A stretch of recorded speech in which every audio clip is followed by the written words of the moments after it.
there are two gates. And one gate is wide, and it's easy to find. But this gate screams freedom. But on the other side of this gate, as we walk through, what we really find is that we are shackled to addiction, that we are shackled to our past and our history. And what the enemy has shown us is all the incredible freedoms that we think are going to be freedoms, all these things that we think are going to set us free. Because this relationship that we know we're not supposed to be in feels so right. And this debt that we're considering going into feels like it's going to be so much fun, whatever this thing is we're about to buy. And so this banner that the enemy waves is freedom, but we know that he is deceitful. And on the other side, we become slaves to sin. On the other side, we have Jesus Christ, who offers true freedom. I mean, freedom from sin, freedom from addiction, freedom from greed and lust, freedom from all the things the world offers. But when we look at this gate, it seems complicated, because the banner that we're thinking in our head that waves over this isn't freedom. We think of it more as rules. Like, oh, I got to follow the rules because there's something behind me that looks really, really great. And Jesus is saying, hey man, this gate that you're going to walk through is narrow. It's a small road. It's a small gate that you can get through. And in order to even come through this, you got to be willing to die of yourself, like we talked about recently. You got to be willing to lay everything down and come be a disciple of mine. But if you're willing to find that gate and get through it, on the other side you will find real freedom. There's a passage we're all familiar with in Galatians. It's the fruit of the Spirit. This next little section, I stole this from Andy Stanley. If you don't know who he is, he's just a really, really great communicator. And he talks about the fruits of the Spirit, and he says this, listen, if I can find it. Galatians 5:22, but the fruit of the Spirit is love, joy, peace, patience, kindness, goodness, faithfulness, gentleness, and self-control. Hang on, stay right there in verse 23. Listen, he's saying, here's all these good things, and then he puts this line on here. This is what Andy talks about. I love this. He goes, against these things, there are no rules. There are no laws. When you get through this gate, there are no rules that you have to live by, because nobody is going to be too gentle. They don't have a law in the books that says you can't be too gentle, or you can't be too patient, or you can't be too kind. What the author is saying here is once you buy into the Spirit of God, you find the freedom you're looking for, because there are no rules against generosity and love and peace and patience and kindness and goodness. This gate is narrow, but on this other side, we find this incredible freedom. I feel like we're living right now in America in a time where the world is constantly lying to us. They're trying to take us out of this place of goodness and kindness and gentleness and patience, and they're trying to scare us into the other side of the road. I wrote a few things down. Listen to this. These are all lies that I'm being told often that are trying to scare me and pull me out of being kind and gentle and patient. Most millennials aren't lazy or still living with their parents. Most cops are good people who are trying to make a difference. Most politicians actually care. Most rich people are very generous with what God has given them. Most women appreciate a door being held open for them. Most marriages are fixable. Most addictions can be overcome. Most teachers actually care about the students that they teach. Most people are not haters. Most Christians are not judgmental. Most priests are not pedophiles. Most pastors are not greedy. Most men are not sexist. And most Americans are not racists. The lies that are coming your way, if you buy into those lies, you will begin to live your life in fear and anxiety, and you will find that you are wanting to get out of this place of freedom and begin to walk to the other side that looks great, but it's not what you think it is. I want to share one thought with you, and then we're going to watch this video.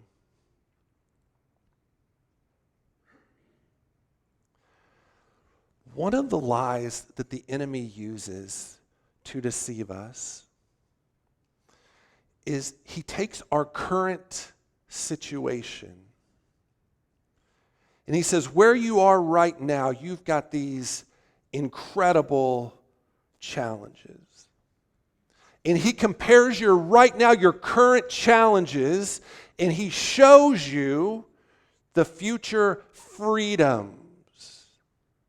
So he's comparing your current challenges to your future freedoms. I use that term ironically there or sarcastically.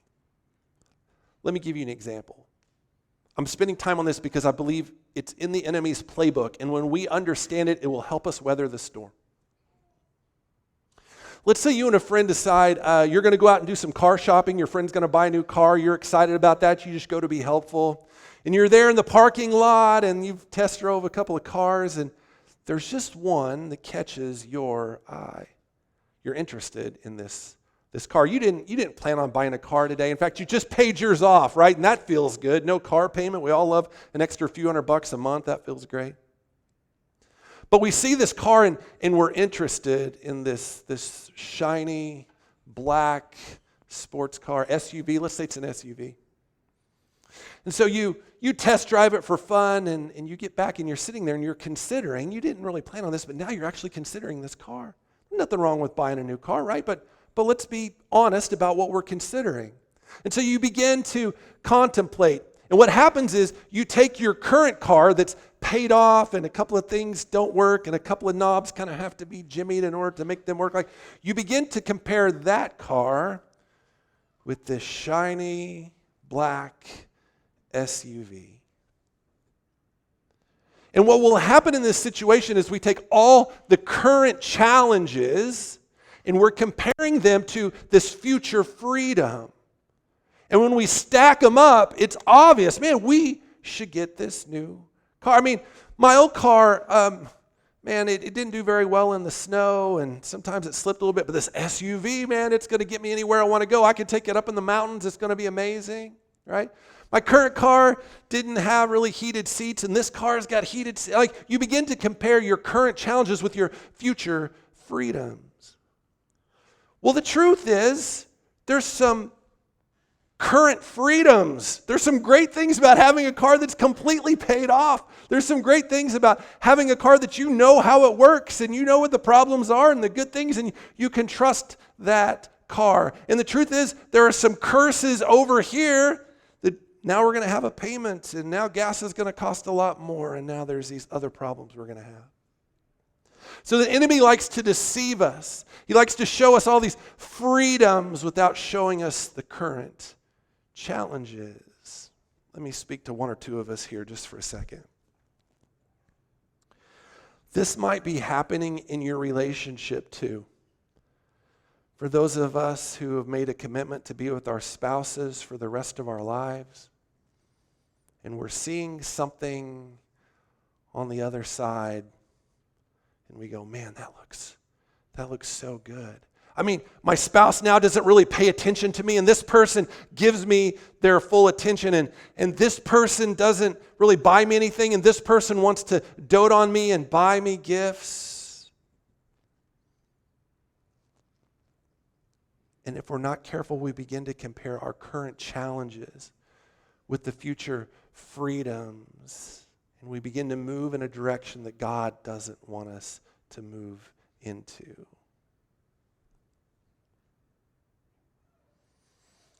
When we understand in a sober spirit what is true, the truth is your spouse loves you. The truth is they've been committed to you. The truth is if you go to somebody else, you're going to start a relationship built on your broken relationship, and it's not going to be healthy. You will never trust that person the rest of your life. The truth is this person would buy you more stuff, but instead you went out and bought a new SUV, so you're stuck with that. The enemy likes us to compare our current challenges with the future freedoms, and it can lead us down a path that we shouldn't be on. The truth is, God has purpose for your life. The enemy tells you just go be comfortable, but I'm telling you God has purpose for you and for your journey. The enemy will tell you that nobody will miss you if you're gone. The truth is everyone will miss you if you are gone. Are you listening to me? Is that for somebody today? Every person can be redeemed by God. Every addiction can be overcome. I want to share this video with you. And we're going to come back here in a few minutes and talk about one more verse where Jesus says, the truth will set you free. We'll talk about that here in just a second. Watch this.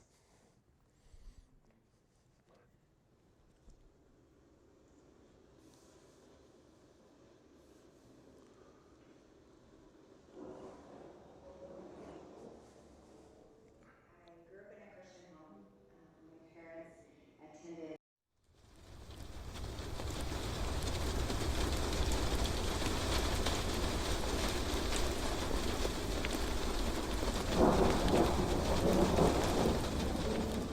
I grew up in a Christian home. My parents attended South Hills Community Church, and we attended regularly on Sundays.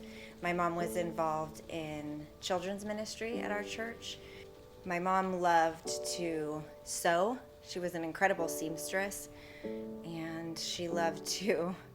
I always remember helping her iron. It's a random thing, but if you attend women's retreat, you'll see tons of tablecloths. That's my own doing, and I love every second of ironing tablecloths. My mom loved to bake. My mom just always made the most elaborate cakes for all of our birthdays. She made a Jack-in-the-Box birthday cake. My parents always had a shoestring of a budget, and so my mom would take me shopping at Macy's and then draw the pattern herself and make my clothes look like the ones in the store, although they were homemade. I never appreciated that. I feel like I would now, but I didn't as a child.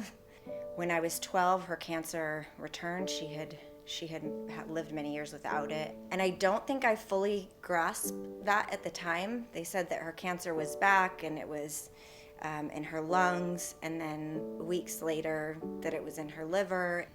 I remember her just being really strong through that she believed that God had a plan for our lives. I remember specifically one evening cleaning her chest. She had tubes that came out that we would put her meds through, and I was cleaning it with an orange wipe, and she just told me that she knew that the Lord had a plan for my life and that she was okay with dying, that she just trusted that he would take care of us. My mom loved to cross stitch, and that was a big thing in the 80s. I mean, I think a lot of women did that, but my mom cross stitched all kinds of different pictures, but one that she made for me towards the end, said around the outside it was a girl in the middle, and around the outside it said, "My grace is sufficient for you." And she memorized that verse with me during those last few weeks of her life. And what's special about that picture that she made is just that she had a tumor in the back of her neck, and so her hand and her head would swell so much that she could only do just a little bit at a time, and she would stop and rest and let her arm drain, and then she would go back to stitching it. But during that time, we must have said that verse 100 times. But what I remember being a really hard day was the day that hospice came in. That's kind of the day that you know it isn't going to get better. And my mom passed away when I was 13, and my dad was remarried. I entered what was a really tumultuous time in my youth. My parents were trying to blend a family, and I ended up feeling really lost in the shuffle. I moved around to a lot of homes during my teenage years, and spent a lot of years after that walking in the ways of the world. I just sort of chucked religion and did the things that I wanted.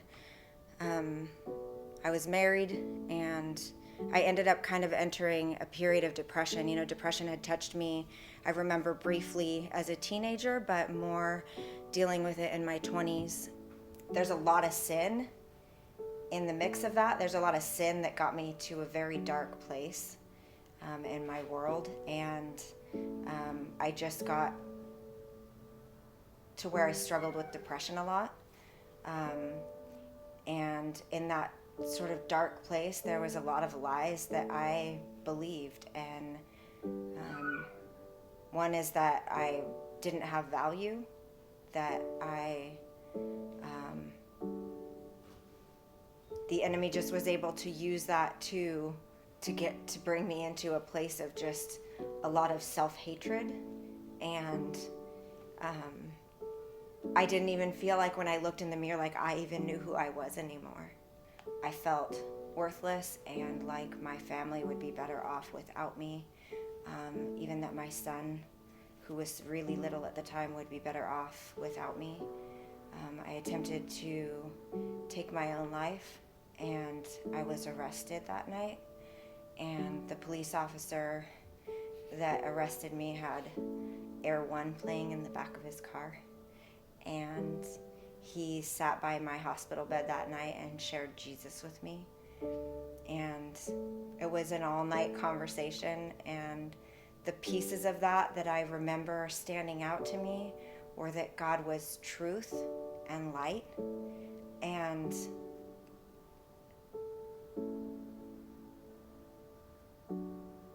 it was nothing that I hadn't heard before, those truths I had been taught since I was young, but it was just really different this time. I was in a place of feeling desperate and alone, and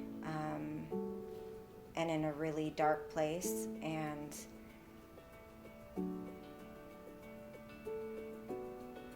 that sort of changed my world. Just hearing that truth over again drew me back into church. I began reading my Bible regularly, and I just felt like for the first time I understood what it meant that the Word is living and active, that the words were just jumping off the page and speaking to me. And I felt like He began to replace the lies with the truth. I felt like I believed I was worthless, and He tells me that I am chosen, that He would go to the ends of the earth to get me, that I am a child of God, the child of the Most High King. He tells me that He is for me and not against me, that He upholds me in His righteous right hand, and that when I walk through the waters, they will not sweep over me, that the flames will not set me ablaze, that He's with me, and that He's changing me and refining me through the storms and through the fire. It was about a year and a half ago, after Women's Encounter, that God really placed a calling on my heart for community within our women. I knew that I was personally needing connection, more connection with women, but it's hard. I had children and a busy schedule and work full time, so creating that space was difficult. But I felt that there was a need, and what I love about Revive is that we have a tremendous community, and I have never experienced that outside of my childhood church the way that I have with Revive. There's just an incredible support system and body of believers. But part of that is on us too, because we have to choose to plug into that. We have to choose to participate in the middle of that, and sometimes that's hard. Those connections for me have been amazing, and I've had the privilege of watching some really incredible women grow in their faith journey. So if you're sitting in the audience and you feel in any way alone or disconnected, or like you don't have that sense of community here, I would say plug in. Be willing to plug in. It is a commitment to build those relationships, but it's the best thing that I have ever chosen to do, is to be part of a body of believers. There's just an incredible body here that truly loves people to life.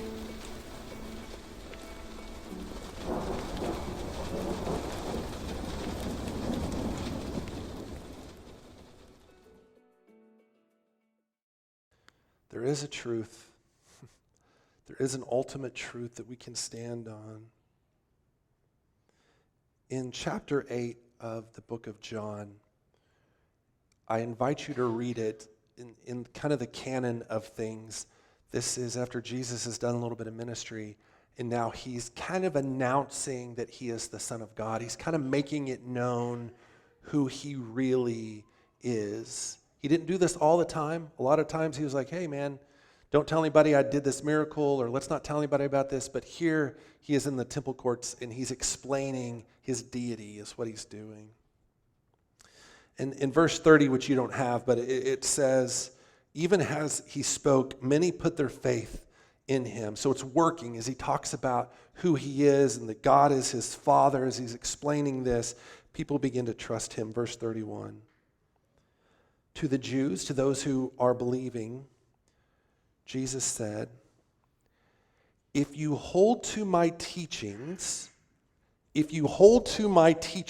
this narrow gate, if you're willing to stick it out, if you hold to my teachings, you are really my disciples. Then you will know what is true, and that truth will set you free. I'm going to ask you in this next couple of minutes just to begin to process this with the Holy Spirit. What lies are you believing? What lies have been taught to you growing up? What lies are being taught to you by somebody in a toxic relationship right now? What lies are there that you are putting in your foundation? There is only one truth. It exists over here. They answered, this is after Jesus says, you will know the truth will set you free. And they answered, we are Abraham's descendants. We have never been slaves of anyone. How can you say that we should be set free?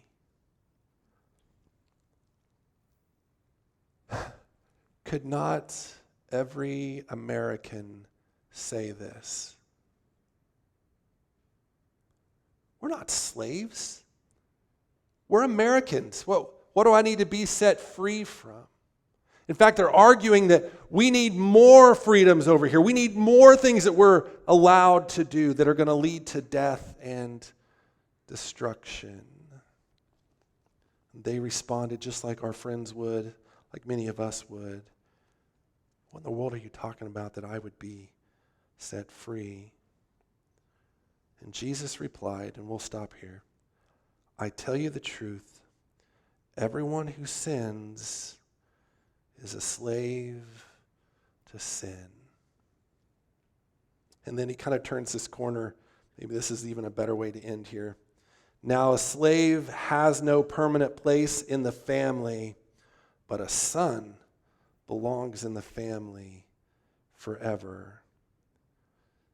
So if the Son sets you free, you will be free indeed. I would love for a few of us to find some freedom today. I want to challenge you in something.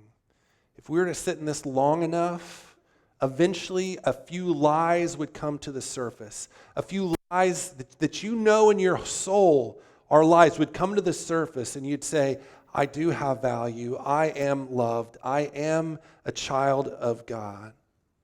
You would begin to find these things. I am beautifully and wonderfully made.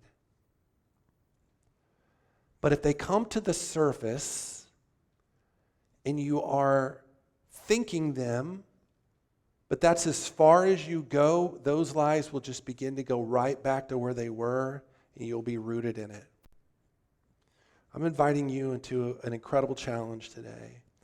That as these lies come to the surface, as you understand what they are, that you would pray with somebody. I'm going to be standing here down at the front, and I would love to pray with you. And a prayer can be as simple as, this is the lie I believe. And I'll say, what's the truth? And we can pray for that together. I would love more of us to be standing on the truth so that we can weather the storm